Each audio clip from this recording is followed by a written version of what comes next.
வெந்தயம் வந்து முன்னாடி என்ன நினச்சாங்க அப்படின்னா அது ஒரு நல்ல மணமூட்டின்னு நினச்சாங்க. அதுக்கப்புறம் என்ன நினைக்க ஆரம்பித்தாங்கன்னா இதில் நிறைய நார் பொருட்கள் இருக்குது, அது சாப்பிட்டா மலம் நல்லா கழியும் அப்படின்னாங்க. சீன மருத்துவத்தில் வெந்தயம் வந்து ஒரு காமத்தை உருவாக்கக்கூடிய ஒரு பொருள், அதனால் ஆண்மை பெருக்கியாக பயன்படுத்துகிறாங்க. அதனால் அது நிறைய ஒரு அஃப்ரோடயாசிக் பொருளாக வந்து நிறைய பயன்பட்டு வந்துச்சு. அதுக்கப்புறம் வெந்தயத்தை என்ன கண்டுபிடிச்சாங்க அப்படின்னா அதில் நிறைய ஃபைபர் இருக்குது, அதுலேயும் குறிப்பாக வந்து சாலிபிள் ஃபைபர் கரையும் நார்கள் இருக்குது, அது வந்து ரத்தத்தில் கொழுப்பு படிகிறத தடுக்கும் அப்படின்னாங்க. ஆனால் ஒன்றுனா எல்லா விஷயங்களையும் ஆய்ந்து பார்க்கும்போது பார்த்தா வெந்தயம் மாதிரி ஒரு அற்புதமான ஒரு பொருள் வேறு எதுவும் கிடையாது.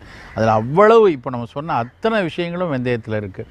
குறிப்பாக இரத்தத்தில் உள்ள கொழுப்பை கரைக்கிறதுக்கும் ஈரலில் மேலே படிஞ்சிருக்க கொழுப்பை கரைக்கிறதுக்கும் வெந்தயம் அவ்வளவு நல்லா பயன்படும்.